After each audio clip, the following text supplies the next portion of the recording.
Bienvenidos a Coincidir.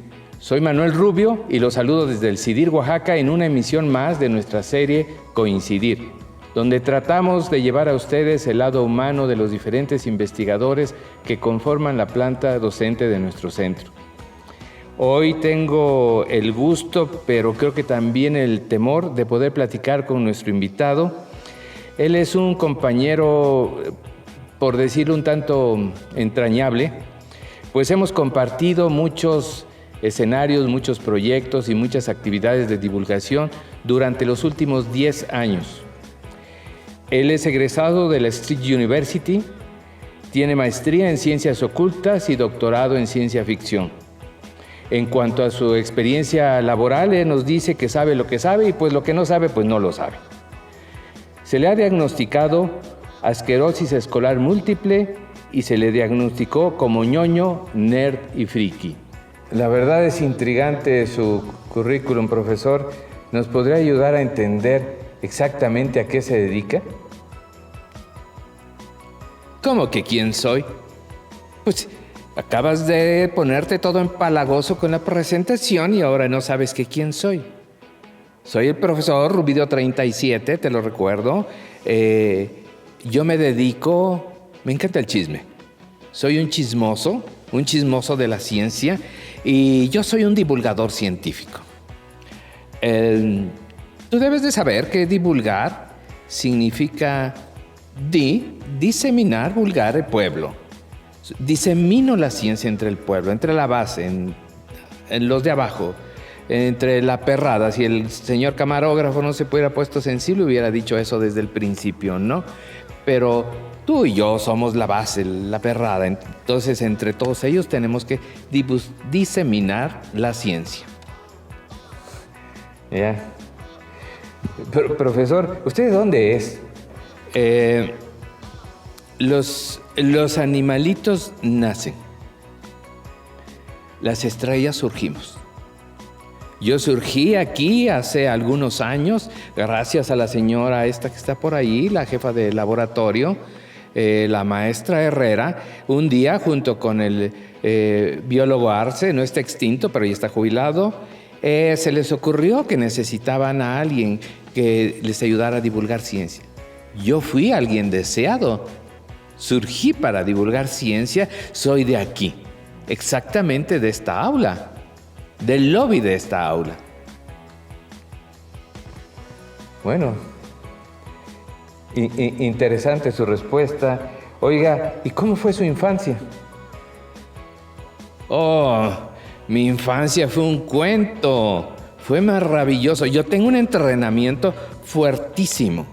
Mi abuela no fue a la escuela. Sin embargo, todas las noches nos contaba una historia. Las inventaba. Nos contó las 1001 noches y nunca leyó las 1001 noches. ¿Y mi abuelo? Mi abuelo era una persona increíble. Yo convivía mucho con ellos. Mi abuelo siempre me estaba retando. Para él era muy fácil decirme, dime 3 números consecutivos que te den un triángulo rectángulo. Y con eso desayunábamos. Mi abuelo una vez me colgó adentro de un pozo y luego bajó él. Imagínese ver las raíces de los árboles a 15 metros de profundidad. Mi infancia fue maravillosa. No me la pasaba en los videojuegos. Un entrenamiento largo que tuvo usted, ¿eh? ¿Su adolescencia? Mi adolescencia, tormentosa, como todas. Horrible, pobres de mis padres. Bueno, igual que el camarógrafo. Profesor, ¿cuándo se le ocurrió ser divulgador? ¿Cuándo decidió dedicarse a esto? Una pregunta muy interesante. Yo decidí ser divulgador cuando me aburrí. El aburrimiento llegó a mí. Estaba en otros proyectos tradicionales sobre cuestiones de ciencia. ¿Qué me aburro un día? Usted sabe que el aburrimiento es una herramienta poderosísima del cerebro. El cerebro puede hacer de todo menos no hacer nada. Y cuando no sabe qué hacer, se aburre. El aburrimiento puede ser la fuente de la creatividad. De acuerdo a las neurociencias, el proceso de aburrimiento lo saca uno de la rutina y produce en su cerebro, o lo que usted tenga allá arriba, produce un escape de esa realidad monótona a través de la cual usted puede brincar a estados de mayor creatividad e innovación. Tal vez luego se lo explique, no creo que llegue a entenderlo. Nunca lo hubiera pensado de esa manera. Interesante, pero oiga, si no hubiera sido divulgador, ¿qué hubiera sido? Si no hubiera sido divulgador, que es para lo que surgí, me hubiera gustado ser algo excitante, por ejemplo, pirata. Si no, pues de perdido científico. Algo así. Bueno, a ver qué piensan algunos de los de aquí. Profesor, dígame, ¿qué es lo que le apasiona? ¿Pasión? Yo no tengo pasión.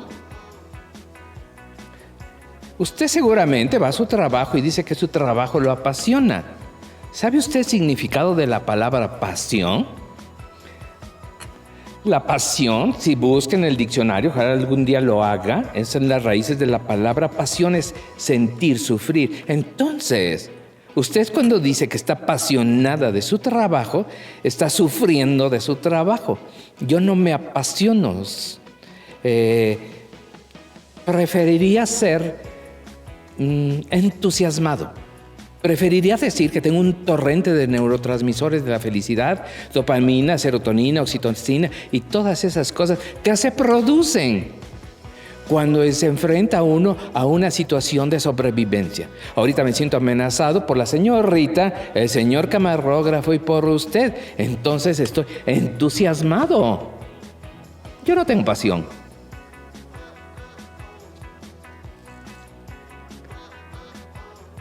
¿Qué es lo que le sorprende? Todo me sorprende. Para que te sorprendas necesitas observar las cosas. La vida es para observarla. La vida es del que la observa, no del que la vive nada más. Todo. ¿Hay algo que lo ponga alegre o contento? Burlarme de la gente. Me gusta muchísimo. Pero en algún momento debe usted sentirse triste.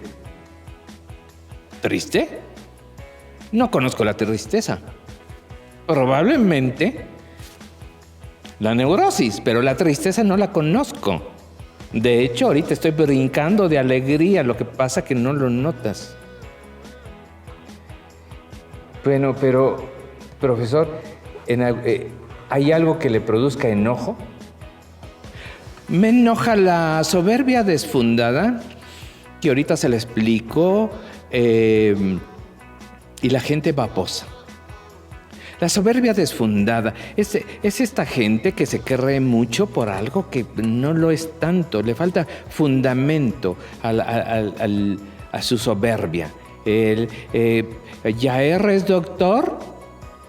¿Ya te crees mucho porque eres doctor? Pero no has descubierto nada. No, esa es soberbia desfundada. Tal vez con el Nobel podrías tener derecho a ser un poco soberbio. Antes no. Los títulos nobiliarios están muy relacionados con esto. Cuando tú vas a un evento científico, les fascina, se regodean en la presentación.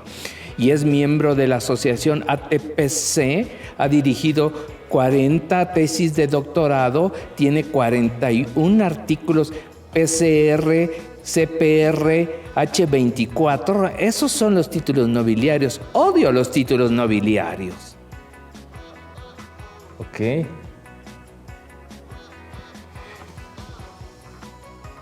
Profesor, cuéntenos una anécdota suya. Una es un egoísmo, pero bueno, estando en esta misma aula, en alguna ocasión estábamos hablando sobre la evolución, sobre la historia de la Tierra, sobre todo los últimos 500 millones de años, las extinciones y todo eso. Y de repente una señora me pregunta con una sinceridad escalofriante: profesor Rubidio, ¿y el paraíso dónde está? Y le dije a la señora, este es el paraíso. Solo aquí puede uno sobrevivir, aquí evolucionamos. Imagínese que estuviera usted en Júpiter. Imagínese en un planeta gaseoso cayendo todo el tiempo, cientos y cientos de kilómetros, y no tocas nada y de repente los gases te detienen, 500 grados centígrados, te presionan de abajo, te presionan de arriba, no puedes saber a dónde vas y estás rodeado de metano. Eso no es el paraíso, este es el paraíso. Me hubiera gustado estar ahí. Dígame, ¿a quién le hubiera gustado conocer? Me hubiera encantado conocer a Darwin y al señor Descartes. A ambos me hubiera gustado conocerlos y decirles: fíjense bien cómo escriben las cosas, porque los que vienen después les van a dar unas interpretaciones tremendamente erróneas. Esta cuestión de la evolución se tomó como una forma de opresión, que el más fuerte es el que sobrevive. No, es el que se adapta más. Y al señor don René, al señor Descartes, oye, hubieran fraccionamiento del conocimiento en disciplinas, no sé qué tan bien nos fue con eso. Ok. Pero en todo este tiempo de divulgador, ¿cuál ha sido su peor metida de pata? No solo como divulgador, a lo largo de su vida, ¿cuál cree que haya sido el peor error de su vida? Mi peor metida de pata es haber estudiado para pasar. Esa es una. Y la segunda es haber creído o dejarme influir por algunos maestros. Sí, una maestra, no digo el nombre porque seguro por ahí están sus sobrevivientes, pero Dios la tenga metida en el más profundo de los infiernos, no creyó que yo pude hacer un buen trabajo. Los maestros deben de confiar en sus alumnos, deben estimular a sus alumnos, no desconfiar. Ya.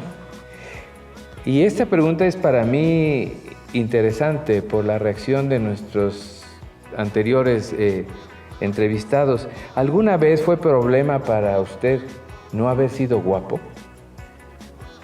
¿Guapo? Eso no aplica. ¿Sabe usted lo que significa la palabra guapo?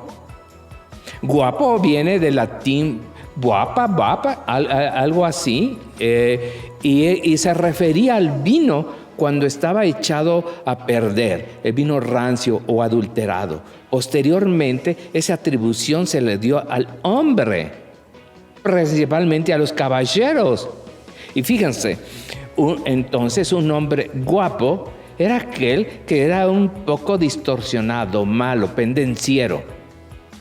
Por eso, cuando alguien dice, ¡ay, qué novio tan guapo tiene!, debería de pensar muy claramente en el significado de la palabra y en el fulanito que escogió. Vamos a platicar un poco de ciencia, profesor. ¿Verdad? ¿Usted cree que la ciencia sea neutral? Por supuesto que no.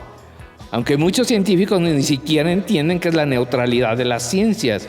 La ciencia está hecha por humanos, así como el pan y las conchas está hecha por panaderos y el chorizo por los carniceros. La ciencia está hecha por humanos, entonces tienen tendencias, tienen ideas, tienen sesgos, tienen intereses. Entonces la ciencia no puede ser neutral.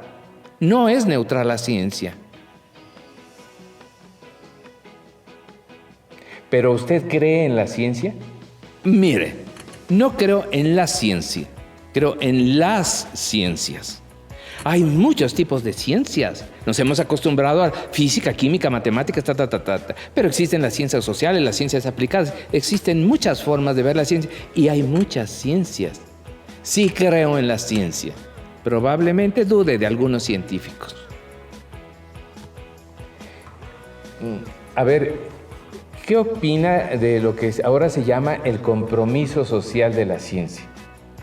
Mire usted, caballero, el compromiso social de la ciencia es una palabra muy nueva, muy nuevecita, que tiene que ver con la cuarta no sé qué cosa.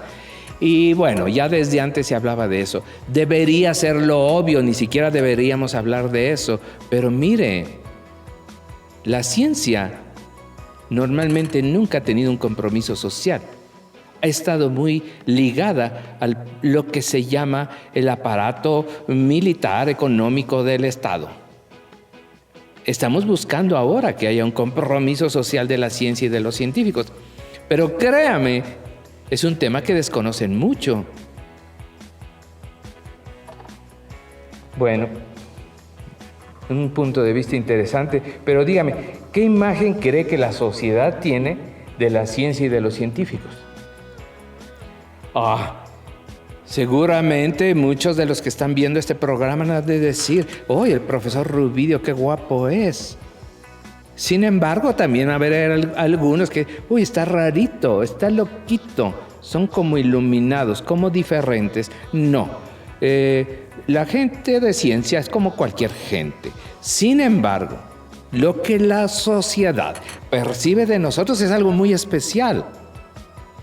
Algunos piensan que somos un poco mamones y tienen razón, en algunos casos.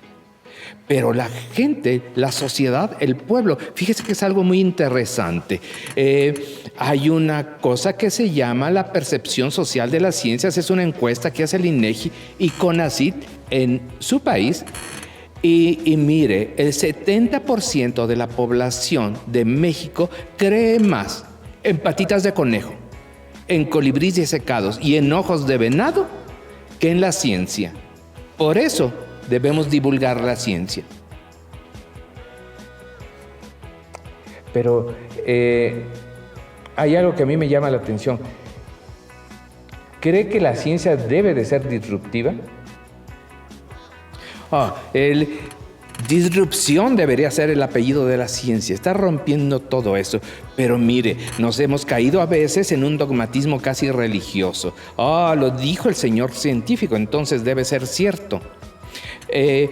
Y fíjese, es algo muy curioso. Cuando he hablado con algunos colegas, ni siquiera entienden qué es disrupción.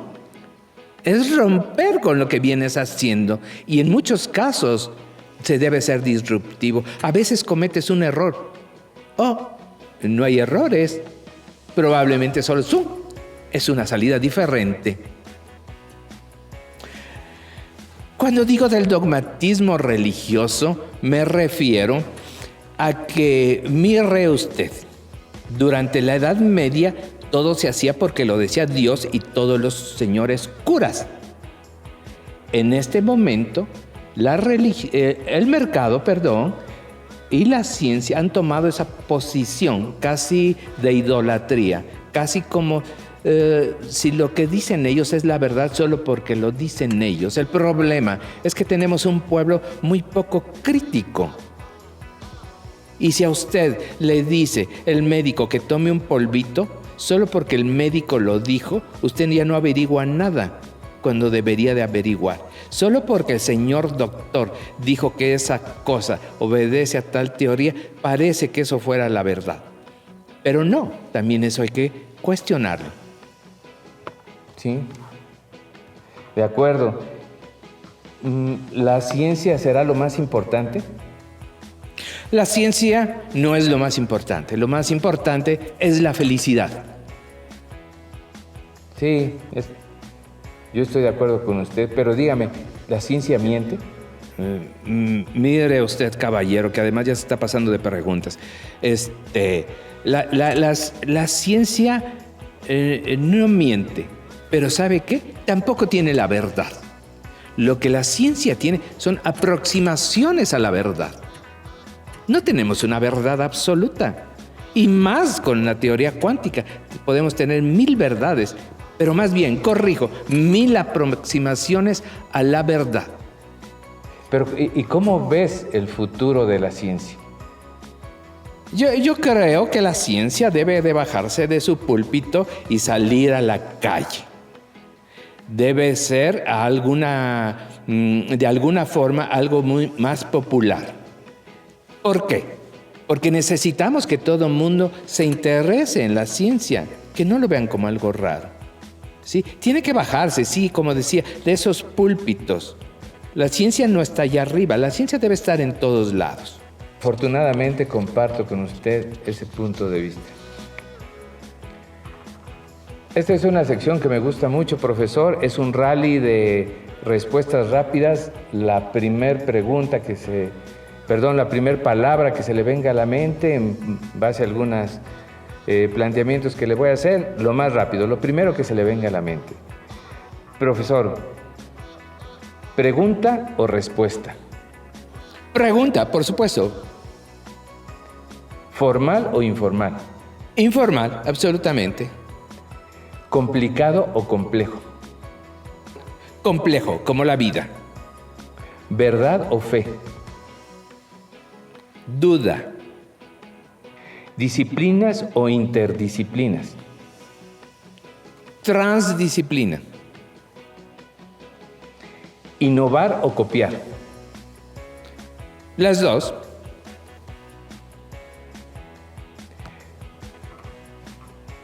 ¿Teoría o práctica? La que más te guste. ¿Publicar o divulgar? También la que más te guste. ¿La ciencia debe ser interesante o importante? Divertida. Bien. ¿Monotonía o diversidad? Diversidad, en todo. ¿Miente? Por supuesto, por eso evolucionamos. Gracias, profesor, por sus respuestas. Oiga, ¿por qué aceptó esta entrevista? Acepté esta entrevista. Bueno, muchísimas gracias a ustedes. Hacen un buen esfuerzo dentro de su ¿cómo se llama? Laboratorio, correcto. Mire usted. Los señores divulgadores que normalmente se la pasan tronándose los dedos porque nadie les reconoce su trabajo y luego no tienen ni presupuesto para hacerlo, necesitan tener mayor presencia. También necesitamos hablar de esto porque la gente necesita conocer más de ciencia. La gente necesita acercarse a la ciencia. Necesitamos un pueblo mucho más crítico. Por eso acepté esta entrevista, caballero. Ok. ¿Qué pregunta cree que me faltó? Oh, sí, el lado oscuro de la ciencia. Así como la fuerza, la ciencia tiene su lado oscuro. ¿Le podría hablar de cuestiones antropológicas? De uso de virus y esas cositas, pero otro día hablamos de eso. Si tuviera usted que escribir su epitafio, ¿qué diría? ¿Mi epitafio? Que fui conciso. Sus últimas palabras, profesor. ¿No me quiero oír? Si alguien quiere buscarlo, ¿dónde lo encuentra? Es muy fácil. Ahora, por más que te quieras esconder, no lo logras. Si me quieren encontrar físicamente, aquí, en el CIDIR Oaxaca, y aquí, en el Aula Magna. Esta es mi casa. Pero, ya saben, la señora esta y los chicos de producción tienen unas páginas en el Laboratorio de Educación Ambiental. Niña, ¿cómo se llama la página donde salen los TikToks? Habla, criatura. Lea, o sea, del Laboratorio de Educación Ambiental .CIDIR Oaxaca. ¿En qué otro lugar, señora? ¿En qué otro lugar estamos? TikTok, lea.divulgación. TikTok, lea.divulgación. ¿Dónde? Facebook, Educación Ambiental, CIDIR Oaxaca. Ok, ya oyeron a la señora. Facebook, Educación Ambiental, CIDIR Oaxaca. Lo mejor de esto es la imagen que tiene esa página. Podrán bajar de ahí mi imagen. Sí les pido una cosa, no me pongan de protector de pantalla. Cosa más estúpida, estar todo el tiempo así. Ahí me pueden encontrar, señorito. Profesor, ha sido un gusto poder platicar con usted. Pensé que no iba a sobrevivir a esta entrevista. Me encantó y estoy seguro que todos nuestros amigos de Coincidir estarán, pues si no contentos, sorprendidos con las respuestas de nuestro invitado de hoy. Nos vemos en el próximo Coincidir.